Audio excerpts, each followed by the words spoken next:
ಇಲ್ಲಿ ನೋಡಿದ್ರೆ 2 ಲಕ್ಷ ನೀರಿಗೆ ಬಣ್ಣ ಹಾಕ್ಬಿಟ್ಟು ಹೋಳಿ ಆಡ್ತಾರೆ. ಪಾಪ ಪಿಜಿಗಳಲ್ಲಿ ನೀರಿಲ್ಲ. ಪಿಜಿಗಳಿಗೆ ನೀರು ಕೊಡಿ, ದಯವಿಟ್ಟು ಕುಡಿಯೋ ನೀರು ಕೊಡಿ ಅಂತ ಬೇಡ್ಕೋತಾ ಇದ್ದಾರೆ ಅವರು.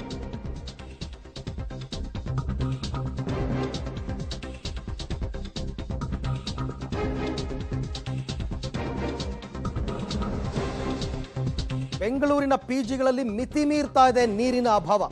ದಯವಿಟ್ಟು ನೀರು ಕೊಡಿ ಅಂತ ಬೇಡ್ಕೋತಾ ಇದ್ದಾರೆ ಪಿಜಿ ಮಾಲೀಕರು. ಸರ್ 2,000 ರೂಪಾಯಿ ಕೊಡ್ತೀವಿ ಒಂದು ಟ್ಯಾಂಕರ್ಗೆ ಅಂತಂದ್ರೂ ನೀರು ಸಿಗ್ತಾ ಇಲ್ಲ ಸರ್, ಹೀಗಂತ ಹೇಳ್ಕೊತಾ ಇದ್ದಾರೆ. ಕೆಲವು ಪಿಜಿಗಳಿಗೆ ಕಾವೇರಿ ನೀರು ಪೂರೈಕೆ ಆಗ್ತಾ ಇಲ್ಲ, ಟ್ಯಾಂಕರ್ ಮೊರೆ ಹೋಗಿದ್ದಾರೆ ಪಿಜಿ ಮಾಲೀಕರು. ನಗರದಲ್ಲಿ 20,000ಕ್ಕೂ ಹೆಚ್ಚು ಪಿಜಿಗಳಿವೆ. ಇವ್ರು ಹೇಳ್ತಾರೆ ನಾವೇನು ನಮ್ಮ ಇವರಿಂದ ದುಡ್ಡು ಕಲೆಕ್ಟ್ ಮಾಡ್ತೀವಿ, ಅದರಲ್ಲಿ ಅರ್ಧ ನೀರಿಗೆ ಖರ್ಚಾಗ್ತಾ ಇದೆ ಅಂತ.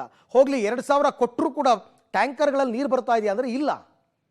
ಟ್ಯಾಂಕರ್ಗಳ ಸಮಸ್ಯೆನೇ ಬೇರೆ, ಅಲ್ಲಿ ನೀರೇ ತುಂಬ್ತಾ ಇಲ್ಲ ಟ್ಯಾಂಕರ್ಗಳಿಗೆ, ಅಂತರ್ಜಲ ಕುಸಿದೋಗಿದೆ.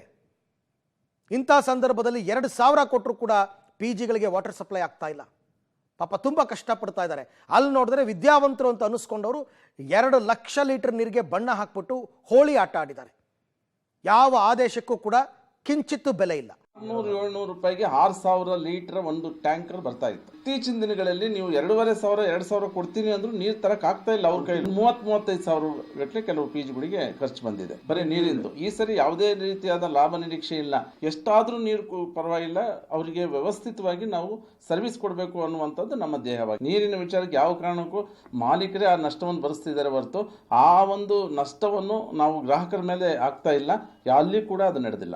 ಈ ತಿಂಗಳು ಮತ್ತೆ ಕಳೆದ ತಿಂಗಳು ಬರ್ತಕ್ಕಂಥ ಏನು ಪ್ರಾಫಿಟ್ ಇದೆ ಅದು 100% ಕಡಿಮೆ ಆಗಿದೆ. ಬಿಸ್ನೆಸ್ ನಡೆಸೋದಕ್ಕಿಂತ ದೊಡ್ಡ ಮಟ್ಟದ ಟೆನ್ಷನ್ನು ನೀರಿಗೋಸ್ಕರ.